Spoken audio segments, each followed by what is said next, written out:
Hello everyone, here I am going to teach you how to solve assertion reason type of question. So let's get started.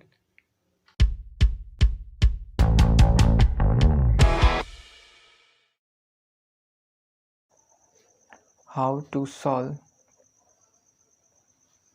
assertion and reason type question. Okay, assertion and reason type question. तो मैं आपको बताता हूँ assertion, what does assertion mean, कि assertion का मतलब क्या होता है।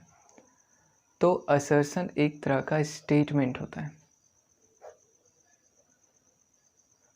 assertion एक तरह का स्टेटमेंट होता है और assertion का एक और खासियत होता है कि ये एक पॉजिटिव मैनर में बात किया जाता है किसी से। assertion का मीनिंग नेगेटिवली नहीं लिया जाता है। तो इसका दो एसेंस है, मतलब है कि सबसे पहली बात ये एक तरह का स्टेटमेंट होगा और दूसरी बात ये एक पॉजिटिव मैनर में लिया जाता है हमेशा। और रीज़न का मतलब क्या होता है, कारण। तो एक सवाल आपको ऐसा मिलेगा जहाँ पर आपको एक assertion दिया जाएगा, एक रीज़न दिया जाएगा। ना you have to answer this question accordingly with the option given. तो जैसा आपको ऑप्शन दिया जाएगा उस तरह से आपको assertion और रीज़न पहचान करके क्वेश्चन देना है। जैसे कि कोई भी जैसे क्वेश्चन होगा, assertion रीज़न का 4 ऑप्शन होता है हमेशा, जनरली ऐसा ही देखा गया है, जिसमें से 4 ऑप्शन 1, 2, 3 और हम 4 कह सकते हैं। 1 क्वेश्चन मतलब पहला ऑप्शन आपको ये बताता है कि जो हमारा assertion है और जो हमारा रीज़न है वो दोनों करेक्ट है, ये बात।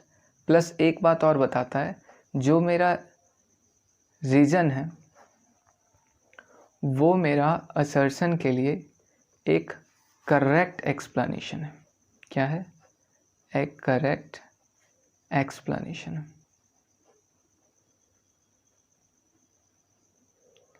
एक करेक्ट एक्सप्लेनेशन। तो जो मेरा रीज़न है वो मेरे assertion के लिए करेक्ट एक्सप्लेनेशन है।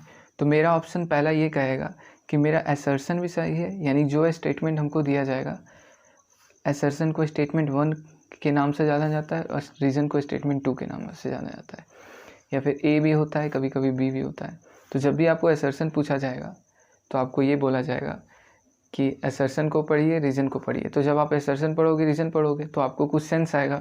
अगर वो दोनों सही हो गया, ठीक है, और साथ के साथ किसी न किसी तरह से जो मेरा रीज़न है वो assertion की तरफ इशारा करता है कि हाँ शायद ऐसा हो सकता है, तो हम लोग ऑप्शन 1 की तरफ जाएंगे। और अगर ऐसा नहीं हुआ तो ऑप्शन 2 भी बचा है, 3 भी बचा है, 4 भी बचा है। तो ऑप्शन 2 कहता है, इसमें भी पहला कंडीशन वही है कि assertion और रीज़न दोनों मेरा सही होता है, करेक्ट होता है, लेकिन इसके साथ ये जुड़ता है कि जो मेरा रीज़न है वो मेरा assertion का एक करेक्ट एक्सप्लेनेशन नहीं है। ठीक है, एक करेक्ट एक्सप्लेनेशन नहीं है। तो अगर हमको assertion रीज़न सही मिल गया तो ऑप्शन 1 में भी जा सकते हैं, 2 में। लेकिन अगर हम देखें कि जो मेरा रीज़न है वो assertion की तरफ बात ही नहीं कर रहा है, इससे मतलब अल्टर बात कर रहा है या फिर कुछ अलग ही बात कर रहा है, तो हम ऑप्शन 2 की तरफ जाएंगे। ठीक। और ऑप्शन 3 कहता है कि जो मेरा assertion है वो सही है और मेरा जो रीज़न है वो गलत है। अगर हमको कोई ऐसा ऑप्शन मिल गया तो हम ऑप्शन 3 की तरफ जाएंगे। और ऑप्शन 4 क्या कहता है, जो मेरा assertion है वो भी और जो मेरा रीज़न है वो भी दोनों का दोनों गलत है। तो इस तरह से हम लोग को वो सवाल को समझना पड़ता है assertion रीज़न का, और उस तरह से उसको सॉल्व करना पड़ता है।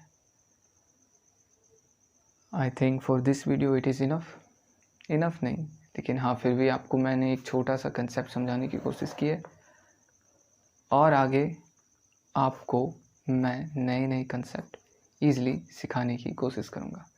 Thank you.